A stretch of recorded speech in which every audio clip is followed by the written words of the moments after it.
Bom dia, pessoal! Para essa semana, a nossa TPC ela tem como propósito refletir a temática da formação autônoma do estudante, a partir do desenvolvimento do projeto de vida, pensando nele enquanto eixo estruturador, proposto na BNCC, enquanto espinha dorsal do Programa do Ensino Integral e como desenvolvimento das competências socioemocionais dentro do currículo de projeto de vida. Para esse movimento formativo, nós articulamos um trabalho, eu, PEC de projetos, a Fernanda, PEC de língua portuguesa, e o Zé Antônio, PEC de tecnologia, que está nos auxiliando nesse processo. Então, a TPC é para a semana de 19/9 a 23/9, e a temática principal é projeto de vida e narrativas de vida. Bom dia, eu sou a PEC Fernanda, de língua portuguesa, e vou falar um pouquinho para vocês sobre o nosso objetivo geral dentro dessa ATPC, que é articular o projeto de vida com as narrativas de vida no direcionamento para a formação autônoma do estudante. Com relação aos objetivos específicos, o nosso propósito, em um primeiro momento, é realizar um movimento de recuperação em alguns pontos trazidos em momentos de formação anterior, e também nós queremos articular com a metodologia narrativas de vida dentro da língua portuguesa e, para isso, refletir sobre os encaminhamentos para a formação autônoma do estudante. Para esse momento de sensibilização, nós destacamos um trecho da música Todos os Caminhos de Lenine para sensibilizá-los no sentido de pensar em como nossos projetos de vida se configuram e, na sequência, traremos a letra na íntegra, até como sugestão de desdobramento em atividades com os estudantes. Eu já me perguntei se o tempo poderá realizar meus sonhos e desejos. Será que eu já não sei por onde procurar ou todos os caminhos dão no mesmo? Pensando na música, que mensagem contida nela se relaciona com o papel que a escola desempenha na vida dos estudantes? A gente tem que propor nesse momento para o aluno para que ele faça reflexão, onde ele quer chegar, quem ele é. Pensando um pouquinho sobre esse caminho, que o nosso estudante percorre entre o quem eu sou e quem eu quero ser, onde eu quero chegar, de que forma que eu quero impactar o meio que eu estou inserido, a gente trouxe uma reflexão para vocês que ela já foi usada até em um outro momento, em uma formação.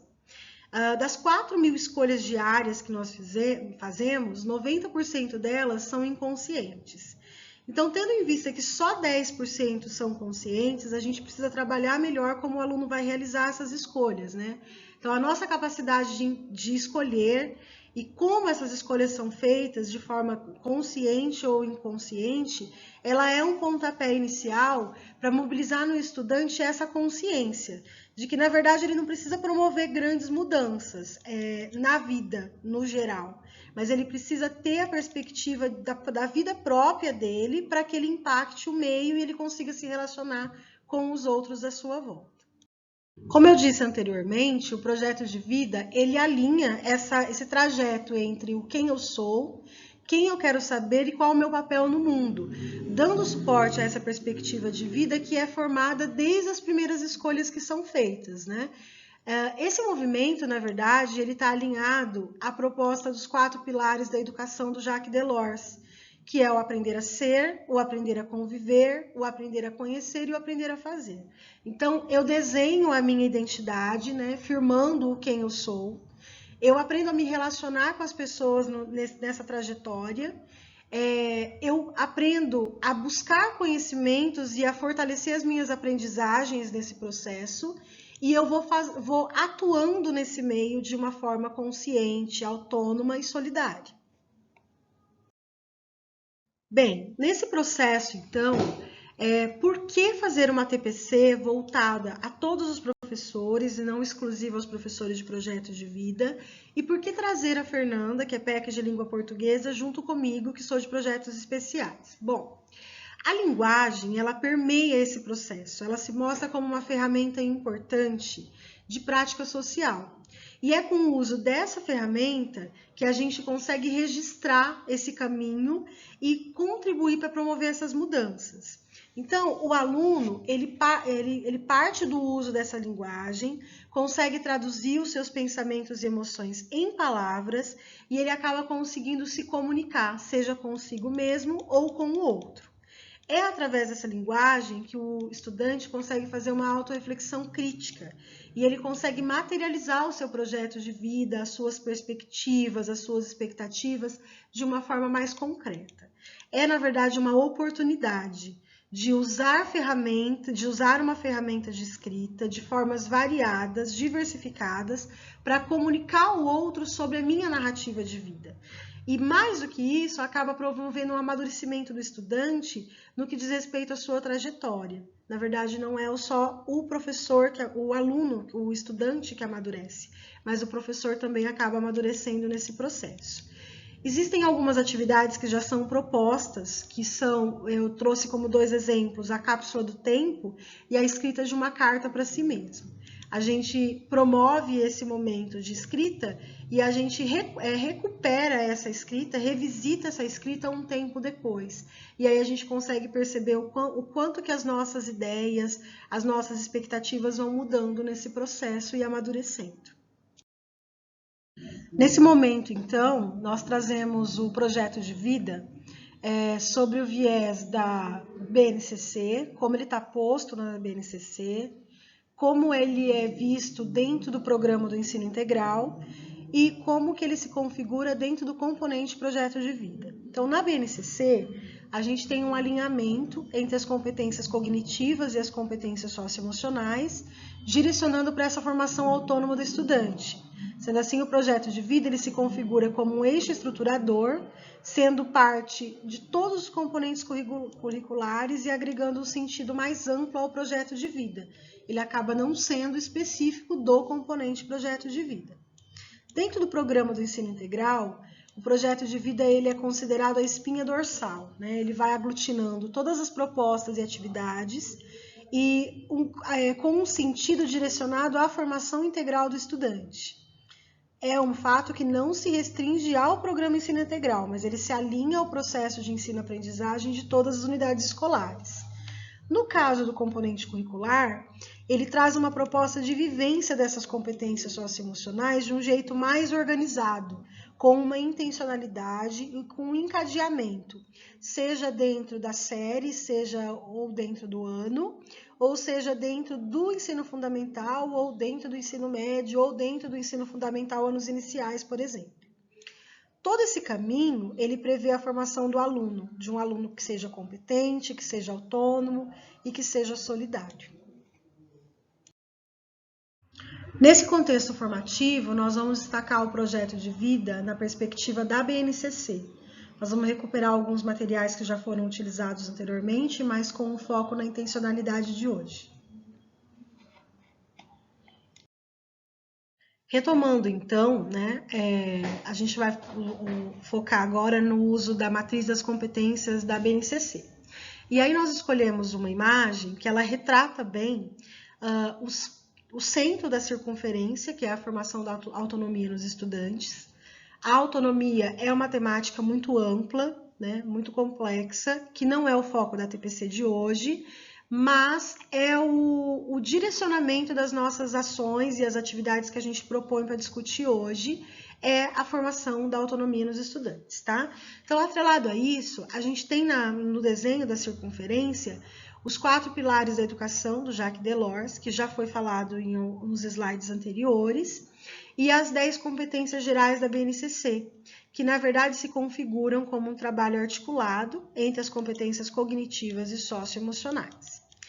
Nessa estrutura da BNCC, a gente tem uma quantidade bem grande de competências socioemocionais, mas a gente precisa destacar que no estado de São Paulo, na parceria da SEDUC com o Instituto Ayrton Senna, foram priorizadas 17 subcompetências que estão organizadas em 5 grupos de macrocompetências. Por que organizar desta forma? Para otimizar o processo de ensino-aprendizagem e para garantir essa intencionalidade.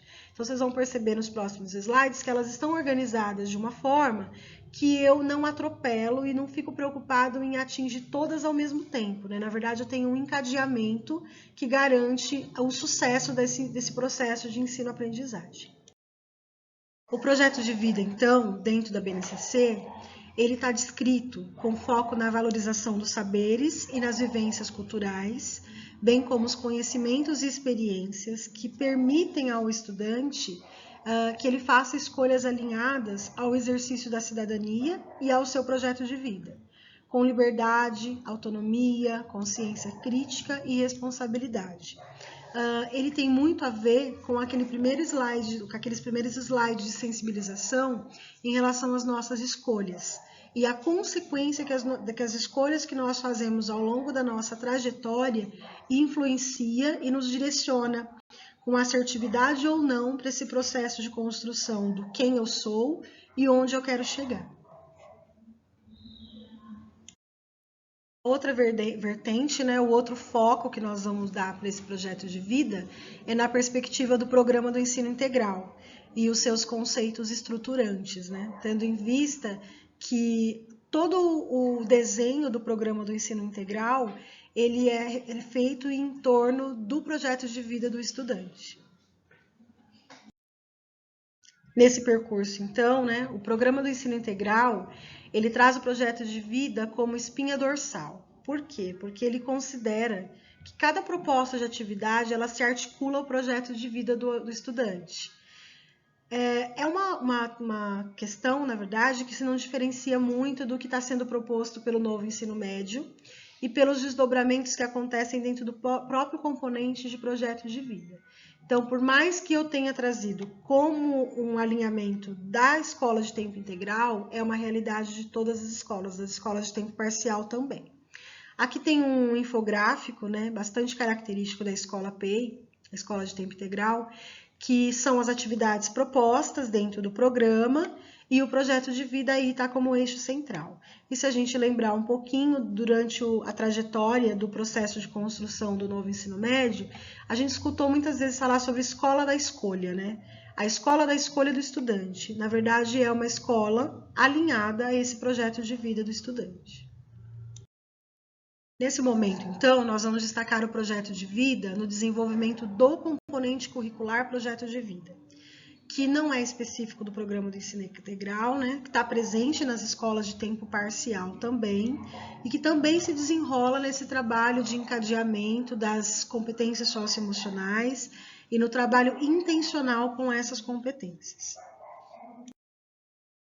O projeto de vida, como componente curricular, ele considera o estudante em suas dimensões, pessoal, profissional e acadêmica, e atrelado a isso, a sua atuação como cidadão, impactando a si mesmo e o meio.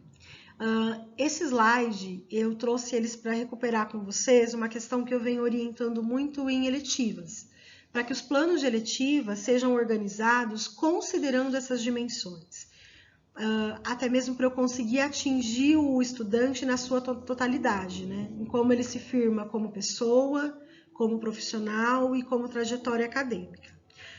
O projeto de vida, o componente projeto de vida, ele é um componente curricular irradiador, ele atua nessas dimensões e ele lida com a individualidade de cada estudante.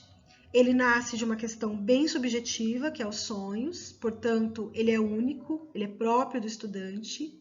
Ele trata das questões presentes, que é como o estudante lida com as competências socioemocionais, alinhando a esse sonho, alinhando a essas características pessoais e alinhando ao que ele projeta para o futuro dele. Por isso, ele é um componente que depende muito do empenho e foco do estudante, na mesma medida em que ele necessita de um apoio e de uma orientação de todos os profissionais da escola nessa trajetória, né, no desenho dessa trajetória. A proposta, então, dos componentes de tecnologia, projetos de vida e eletivas tem uma estrutura que prevê um trabalho sequencial, ativo, focado e explícito. Tudo nesse processo ele tem uma intencionalidade, um encaminhamento que não pode ser ignorado e um direcionamento que não pode ser perdido de vista. especialmente porque ele compreende um novo paradigma de aluno, de professor e do próprio processo de ensino-aprendizagem. Dentro dessa estrutura, né, desses novos componentes, o uso das metodologias ativas ele se configura como essencial no processo. E eu costumo dizer que um dos pontos principais, né, da importância dessas metodologias ativas, ele está atrelado a essa ideia de novo paradigma.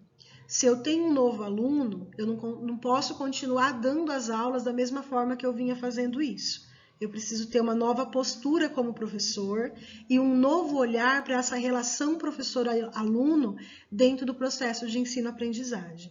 E aí sim eu vou conseguir entender a sequência que vai se encadeando dentro desse processo, eu vou conseguindo entender o que é essa atuação mais ativa dentro do processo, eu vou conseguindo direcionar melhor as minhas ações com uma intencionalidade que ela esteja explícita para o aluno, para o estudante, que ele realmente entenda o que é e como se configura esse processo.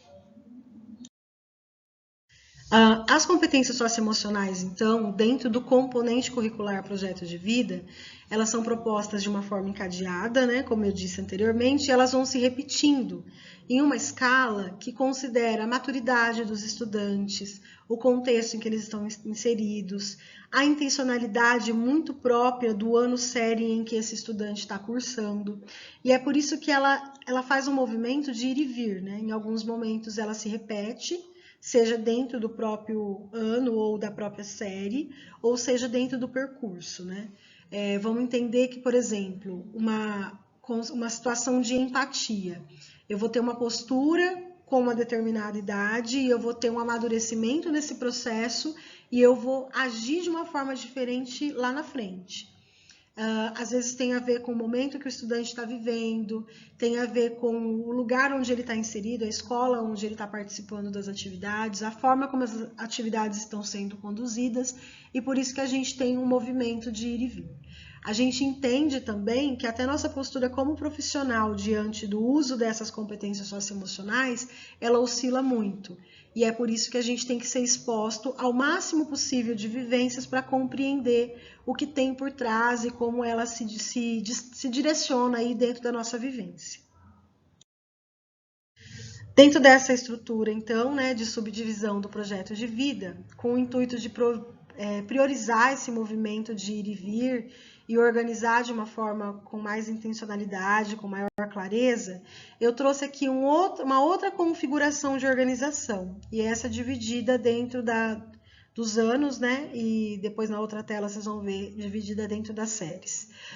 Algumas competências, como eu já disse, elas se repetem, mas você consegue ter uma visualização maior dentro do ano, né? Então, assim, dentro do sexto ano, essas competências são trabalhadas durante o ano letivo, algumas são recuperadas dentro do mesmo ciclo do ensino fundamental e outras elas vão ser recuperadas somente lá no ensino médio. No geral, como eu já disse na tela anterior, a gente consegue um movimento de vivenciar essa competência por 2 a 3 vezes, dependendo da competência. Algumas são mais complexas e a gente precisa também levar em consideração que determinado momento de vida e determinadas situações que o estudante está passando, ele vai entender e absorver esse conhecimento das competências de uma forma diferente. Na verdade, não é só com o estudante, é com a gente também que esse processo acontece. Dentro dessa lógica de organização, eu trouxe o do ensino médio. Então, a gente consegue ver aqui dentro das 3 séries, né? Primeira, segunda e terceira série, como está organizado essas competências. E como eu já disse, elas acabam se repetindo, né? E a gente entende que nesse processo aqui tem um direcionamento diferente, uma maturidade diferente do estudante para absorver e entender essas competências. Essa questão de entender, de fazer relações, ela é muito característica também dos momentos que o estudante está vivenciando fora da unidade escolar. O momento de vida, a idade, as questões sociais, questões históricas, questões políticas, elas acabam interferindo muito nesse processo de apropriação das competências socioemocionais. Outro ponto importante de recuperar esse trabalho com componente curricular de projeto de vida é a forma como ele está estruturado, né? Que se difere um pouco dos outros componentes curriculares. A gente chama essa organização, né, de organizadores curriculares do componente projeto de vida. E aí eu vou mostrar para vocês primeiramente do ensino fundamental. Dentro do ensino fundamental tem um ideal formativo, que é garantir que ao final do ensino fundamental, o estudante possa se constituir como cidadão autônomo, capaz de interagir de maneira crítica e solidária, atuar de forma consciente e eficaz nas ações que demandam uma análise mais criteriosa e uma tomada de decisões que vão impactar para o bem comum, e de buscar analisar criticamente diferentes informações, tendo plena consciência do que a aprendizagem é e a demanda disso para a vida toda. Esses organizadores curriculares do ensino fundamental, ele traz um movimento que se organiza dentro de grandes temáticas e ele se articula com os anos iniciais do ensino fundamental e prepara o estudante para o ensino médio. Então, se a gente pensar anterior ao 6º ano, é feito um trabalho de construção da identidade e de formação de vínculos nas questões de convivência. No 6º ano, vai ser recuperado esse processo de quem sou eu e quem é o outro. No 7º ano, quem sou eu e os meus projetos pessoais. No 9º ano, quem sou eu, quem somos nós e como atuamos dentro do mundo, né, dentro dos espaços em que a gente atua. E no 9º ano, quem sou eu e os meus propósitos, já direcionando para a atuação do ensino médio. Com esse intuito de recuperar, né, os organizadores curriculares, eu vou trazer agora para vocês o do ensino médio. O do ensino médio, ele tem um ideal formativo, que é assegurar que os estudantes, ao final do ensino médio, possuam um repertório pessoal biográfico, científico, cultural e político. Que ele seja capaz de estruturar os seus projetos de vida de uma forma sustentável, em relação à continuidade dos estudos, em relação ao ingresso qualificado no mundo do trabalho e a orientação para uma vida saudável e feliz, tanto do ponto de vista individual, como do ponto de vista comunitário e social. Então, eles se reconhecem nesse processo, a ideia é que eles se reconheçam nesse processo como sujeitos históricos, cuja construção identitária deriva de um processo contínuo de interação e participação, e que eles possam responder às demandas sociais, econômicas, culturais e políticas próprias da vida em sociedade de um modo responsável e ético. Então, esse estudante autônomo seria um estudante que ele não só impacta o meio em que ele vive, mas que ele faz muita diferença nesse sentido com uma atuação consciente, né? E aí, por isso que é tão importante a gente olhar para esses organizadores e olhar para o encadeamento dessas competências socioemocionais com esse foco mais abrangente. Dentro do ensino médio, esses organizadores curriculares, eles se configuram dentro de 3 grandes temáticas, né? A da primeira série, quem eu sou e as escolhas que eu faço. Então, de uma certa forma, o aluno vai estar recuperando algumas situações que ele vivenciou no ensino fundamental para se firmar nessa questão de identidade do quem eu sou e atrelar isso às escolhas que ele vem fazendo ao longo da trajetória dele. Na segunda série do ensino médio, ele vai voltar no quem ele quer ser, muito provavelmente ampliando o repertório ou às vezes refutando as coisas que ele construiu ao longo desse processo e as aprendizagens que ele necessita para investir nesse processo todo, né? Então, a partir desse momento, ele tem uma maturidade maior de entender o que ele precisa aprender para conseguir configurar mesmo o projeto de vida dele. Na terceira série do ensino médio, ele vai repensar o percurso dele, ele vai analisar as escolhas que ele fez, ele vai analisar as vivências que ele construiu aí dentro desse processo e ele vai conseguir desenhar melhor essa maturidade em olhar para o que ele já teve de conquista e o que ele ainda precisa vivenciar de desafio para essa formação integral como estudante. Alinhado ao desenvolvimento desse processo que nós fizemos de recuperação da base do projeto de vida e de como ele se configura, né, atrelado à BNCC, ao Programa do Ensino Integral e ao componente, nós trouxemos como um ponto de discussão a metodologia Narrativas de Vida. Então, é uma proposta aí mais alinhada com língua portuguesa, mas, na verdade, é uma metodologia, uma ferramenta que a gente pode utilizar em todos os outros componentes. E também é um instrumento muito importante dentro do projeto de vida em especial. A narrativa de vida, ela se mostra nesse processo como uma ferramenta muito importante, né? Ou uma metodologia. Ela inicialmente era uma ferramenta de pesquisa, análise de fatos históricos ou comportamentos sociais, muito utilizada pelos historiadores, antropólogos e cientistas. Ela também é uma ferramenta importante para os escritores, seja na construção de biografias, de autobiografias, prefácios, né? Ou até de textos mais complexos alinhando a isso. Ela também é usada como técnica de terapia dentro da psicologia, e no projeto de vida em especial, as narrativas se configuram como uma importante metodologia que consegue contribuir para relatar acontecimentos, ideias, sentimentos, impressões do estudante protagonista, que descreve quem ele é, como ele atua, fazendo uso das estratégias de escrita, de comunicação e de uso das competências socioemocionais. Então, é um jeito, na verdade, dele organizar as falas sobre si mesmo, descrevendo quem ele é, que ele consegue desenhar uma trajetória de quem ele quer ser, né? Projetar um futuro aí, e refletir sobre qual é o papel dele no mundo. Então, ele aprende a falar sobre si mesmo, a escutar o outro, a olhar nos olhos, a perceber a si mesmo e a perceber o outro. O projeto de vida, então, ele busca a transformação de si mesmo e do meio. Na verdade, a partir do momento que a gente vivencia e exercita as competências socioemocionais, dentro desse processo de autoconhecimento, a gente consegue estabelecer relações, né? Então, dentro do autoconhecimento, eu descrevo quem eu sou, o que eu gosto de fazer, quais são as minhas fragilidades e as minhas potencialidades. Nesse processo também, eu atuo com a regulação emocional, falando dos meus sentimentos, falando das minhas emoções, falando de como eu reajo em cada situação, em cada situação posta, na verdade, né?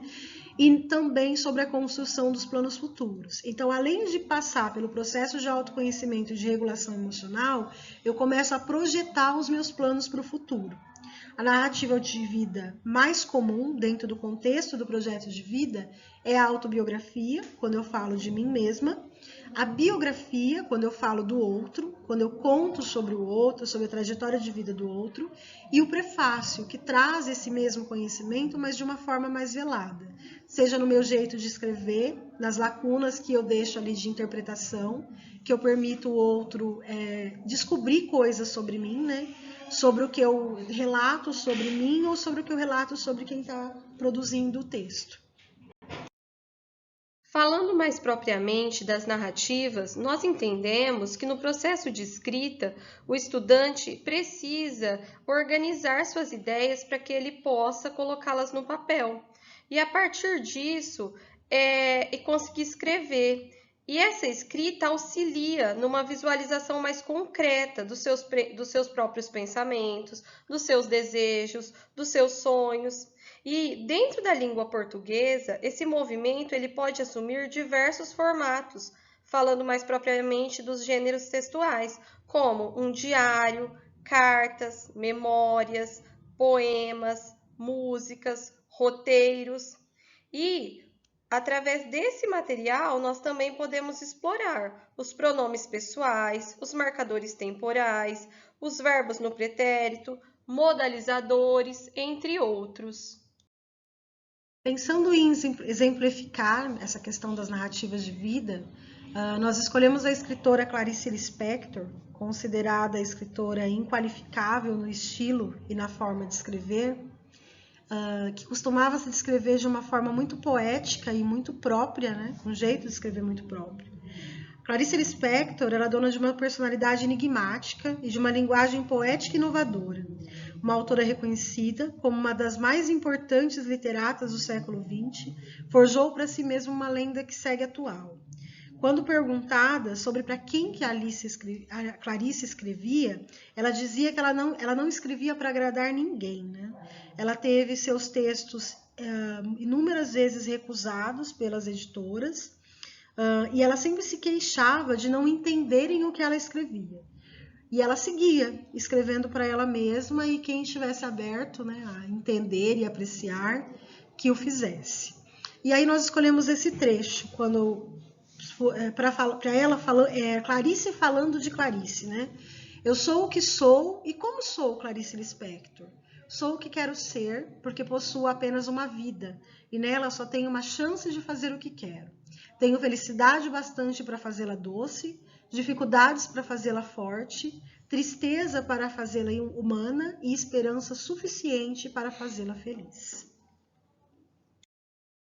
Complementando a ideia, né, um trecho da biografia da Clarice Lispector. Clarice Lispector, 1920 a 1977, foi um dos maiores nomes da literatura brasileira do século XX, com seu romance inovador e com a sua linguagem altamente poética. Sua obra se destacou diante dos modelos narrativos tradicionais e o seu primeiro livro, Perto do Coração Selvagem, recebeu o prêmio Graça Aranha.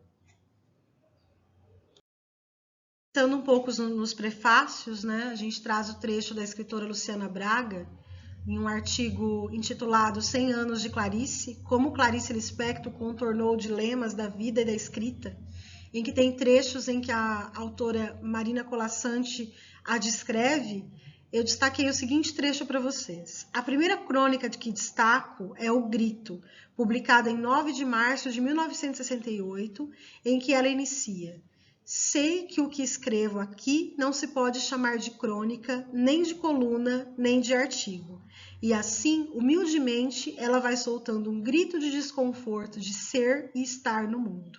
Essa era Clarice. Os textos dela traziam muitos dos desconfortos e dos olhares dela, da opinião dela, muitas vezes implícito em obras que não tinham como propósito ser autobiográfica, mas que acabava trazendo muito do que era essa escritora tão destacada e tão inovadora para os tempos em que ela atuou como escritora, né?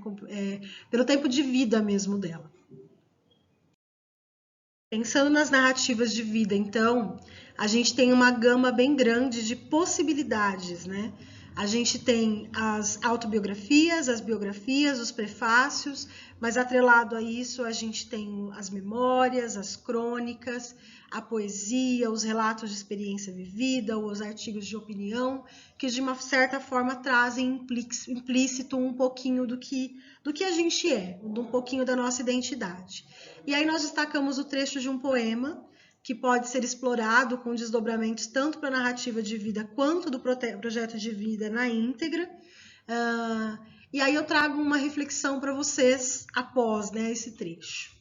Quem olha um espelho, conseguindo ao mesmo tempo isenção de si mesmo, quem consegue vê-lo sem se ver, quem entende que a sua profundidade é ele ser vazio, quem caminha para dentro do seu espaço transparente, sem deixar nele o vestígio da própria imagem, então percebeu o seu mistério. Essa é uma obra muito significativa, é um poema intitulado O Espelho, né? E a gente escolheu uma imagem aí para trazer um ponto de reflexão para vocês. Você sabe algo sobre o contexto dessa foto e do porquê ela datilografava com a máquina portátil no colo? Nós vamos ter uma atividade de desdobramento sobre as competências socioemocionais e depois eu vou dar uma devolutiva para vocês em um pequeno vídeo. E aí eu trago um pouquinho dessa curiosidade para vocês. Mas, de qualquer forma, pesquisem e se surpreendam com essas descobertas. Bem, pensando então, né, nessa TPC de hoje, que foi sobre narrativas de vida e projetos de vida, nós estamos aqui com o Zé Antônio, que ajudou, né, nos auxiliou aí na tecnologia. Zé, com a sua experiência, o trabalho com narrativas, ele só cabe para projeto de vida e língua portuguesa? O que você acha disso? Renata, eu acho o seguinte, que não cabe só ao professor de língua portuguesa ou do projeto de vida. Ele cabe para todos os professores. Se todos os professores conseguir ler, olhar, observar a narrativa que os nossos alunos criam, ele vai estar olhando e vendo como esse aluno pensa, como esse aluno age, como esse aluno aprende. E isso vai auxiliar ele muito no processo ensino-aprendizagem. Pensar em estratégias que favoreçam a aprendizagem do nosso aluno. Muito bem, é isso mesmo. A gente trouxe então hoje uma proposta de uma metodologia diferente, e por mais que tenha sido conduzida, né, por Projeto de Vida e Língua Portuguesa, o nosso objetivo é justamente esse, que todos vocês se apropriem desse conhecimento. Como propósito, então, de finalizar, né, o ATPC de hoje, nós trouxemos uma proposta de atividade prática, que é vocês recuperarem essas macrocompetências e subcompetências, né? Pensa com foco nas subcompetências. Nós temos 17 subcompetências organizadas aí dentro desses 5 blocos. Então, né, considerando essas 17 subcompetências, subdivididas em 5 macro, né? A proposta é que vocês escolham 3 subcompetências que melhor preparam o aluno para a construção dessa autonomia. Então, vocês vão olhar para as 17 e considerar aí quais são as 3 mais fortes nesse trabalho de construção da autonomia. Para essa atividade prática, nós vamos deixar 7 minutinhos para realização e socialização entre vocês. Como proposta, então, da atividade prática, vocês terão 7 minutos aí para desenvolver. Vocês podem acessar a atividade pelo link ou pelo QR Code que a gente disponibilizou.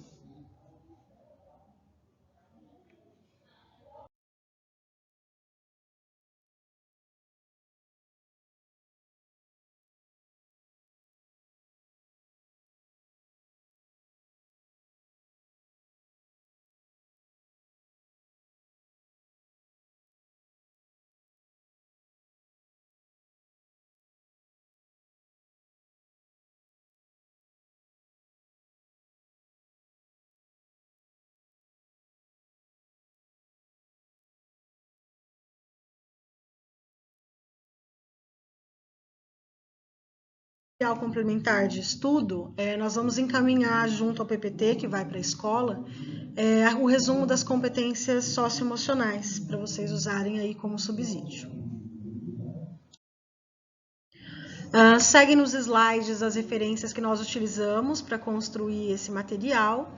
E não se esqueçam de fazer o lançamento da presença de vocês na sede. Muito obrigada por mais esse encontro e qualquer dúvida, qualquer necessidade, estamos à disposição. Muito obrigada.